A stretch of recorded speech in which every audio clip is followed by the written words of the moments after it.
Kids say the dumbest things. Don't get me wrong, I would die for my 5-year-old son. I love him more than I love myself, but that doesn't make his commentary any more meaningful. Any parent who's had to explain why jelly beans can't go in the toaster will comprehend, and every parent who's had to clean melted jelly beans out of the toaster will empathize. So, Daddy, there's something scary under my bed. Had gotten old long before my wife and I loaded Liam into the car and began the 2-day trip to her parents' house for Thanksgiving. It's your turn, I mumbled to Stacy as I rolled over in bed. Last time, I had to clean out an entire bottle of Gatorade pee, she huffed. That counts for 2. And besides, he called for you.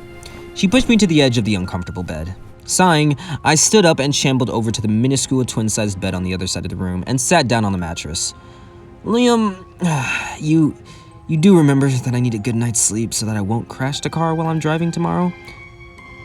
But something's moving under the mattress, he whispered in a voice that was inappropriately dramatic.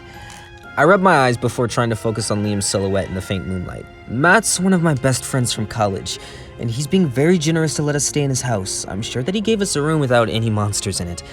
That usually calms him down.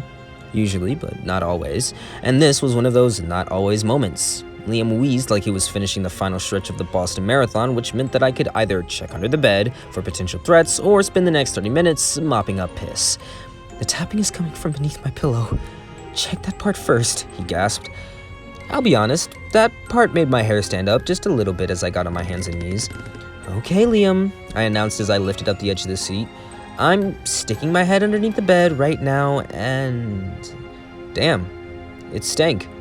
What was Matt keeping under here? I blinked, struggling to see in a space where the moonlight could barely reach, and the first thing I recognized was the eye. It was staring right at me, inches away from my nose. I really didn't want to move because that would mean accepting what I was seeing was real. One hand on my wrist forced me into action. Her grip was slimy and gritty, and it felt cold, wet, and copper-smelling residue on my skin. I pulled away and scrambled to my feet, very angry with gravity for confusing me. I'll admit, for a tiny, selfish moment, part of my brain contemplated running away from Liam and heading out the door. But I ignored that thought and leapt forward, scooping my son off the bed and turning around. It was enough for a clammy hand to find my ankle, and this time, her grip felt like ice. But I broke away and stumbled onto the pull-out bed, crashing into Stacy, and Liam screamed. That was enough to get her from asleep to fully standing in a quarter of a second.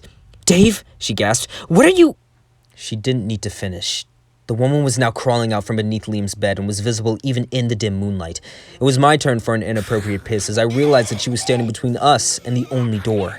Still urinating, I grabbed my son in one arm and my wife in the other and ran for the window. We had just enough time to crawl out onto the roof before she could reach us. The next couple of hours were a blur. I'd like to say that I climbed down from the roof gracefully, but I'm trying to stay as honest as possible. Without car keys or cell phones, we had to pound on a neighbor's door until they woke up. The police arrived faster than the answers did. Matt was taken away in handcuffs, and the woman was taken away in an ambulance. The truth eventually found its way to us. Matt had been kidnapping and torturing people, mostly women, for years. He pulled the tongue out of the victim that was beneath Liam's bed, and she had actually been begging us for help as she bled to death. She didn't survive.